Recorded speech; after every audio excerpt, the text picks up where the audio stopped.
இந்த வீடியோவை வழங்குவோர் ஆரோக்கியா இயற்கை வைத்திய ஆலயம், இப்போது மதுரையில் அண்ட் பீரோல் studios private limited. Hello Vaithiyan YouTube நேயர்கள் அனைவருக்கும் வணக்கம். நம்ம இன்னைக்கு பார்க்க போறது பச்சடிகள். வீட்டுல விருந்தாளிகள் நிறைய பேர் வந்திருக்காங்க. அந்த டைம்ல நம்ம பலவிதமான பச்சடிகள் ஒரு நாள் ஒரு மாதிரி பச்சடி செஞ்சு கொடுக்கும் போது இன்னும் நிறைய பாராட்டுகள் நம்மளுக்கு வரும். அதனால நம்ம பச்சடிகள் எப்படிலாம் பண்ணலாம் அப்படின்றத பத்தி பார்க்கலாம். எப்போதும் தக்காளி, வெங்காயம், தயிர் பச்சடி சாப்பிட்டு அழுத்து போனவங்களுக்கு இந்த வித்தியாசமான தயிர் பச்சடிகளை செஞ்சு குடும்பத்தினரை நம்ம அசத்தலாம். குறிப்பாக விருந்து தினங்களில் செய்தால் ஏராளமான பாராட்டுகள் நம்மளுக்கு கிடைக்கும். தோல் நீக்கி மிகவும் பொடியாக நறுக்கிய பைனாப்பிளை உப்பு சேர்த்து வதக்கி கடுகு, பச்சை மிளகாய் தாளித்த தயிரில் கலந்து பரிமாறலாம். இது ஒரு பச்சடி. புதினா, கொத்தமல்லி, இளம் கருவேப்பிலை, ஒரே ஒரு கற்பூரவள்ளி இலை எல்லாவற்றையும் பொடியாக நறுக்கி வதக்கி உப்பு, தயிர், மிளகு,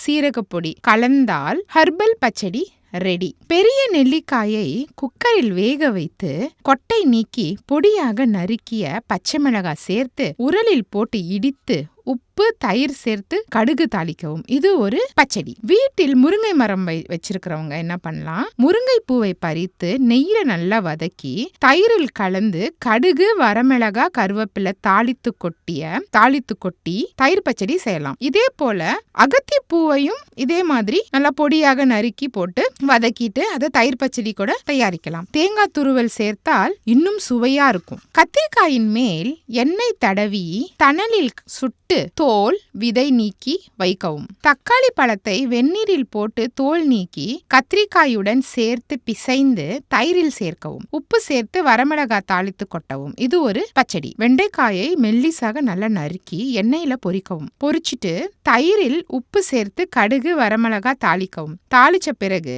இந்த வெண்டைக்காவை அதுல போட்டு பரிமாறலாம். காலிஃப்ளவரை சிறு பூக்களாக பிரித்து உப்பு, பச்சை மிளகாய், இஞ்சி விழுது சேர்த்து வதக்கி தயிர்ல கலந்து கடுகு தாளிச்சு கொடுத்தோம்னா சூப்பரா இருக்கும் பச்சடி. கெட்டி தயிர்ல கடுகு, பச்சை மிளகாய், கருவேப்பிலை தாளிச்சு கொட்டி உப்பு, அப்புறம் 2 நறுக்கி விதை எடுத்த பன்னீர் திராட்சையை கலந்து கொடுத்தோம்னா சூப்பரா இருக்கும் பச்சடி. கீரையை, அதாவது முளைக்கீரை, அகத்திக்கீரை, முருங்கைக்கீரை, வெந்தயக்கீரை, புளிச்சக்கீரை ஏதேனும் ஏதாவது ஒரு கீரையை பொடியாக நறுக்கி உப்பு போட்டு வதக்கி மசித்து தயிரில் சேர்க்கவும். கடுகு, வரமிளகா, பூண்டு தாளித்து கொட்டவும். கொட்டிட்டு அதை நம்ம பச்சடி மாதிரி வச்சுக்கலாம். உலர்ந்த திராட்சைய நெய்யில வதக்கி அதிகம் புளிப்பில்லாத தயிரில சர்க்கரையுடன் சேர்த்து கலந்தால் பூரி, சப்பாத்தியோட நம்ம சாப்பிடலாம். தயிர் பச்சடிய அலங்கரிக்க காரா பூந்தி, எண்ணெயில் பொரித்த ஜவ்வரிசி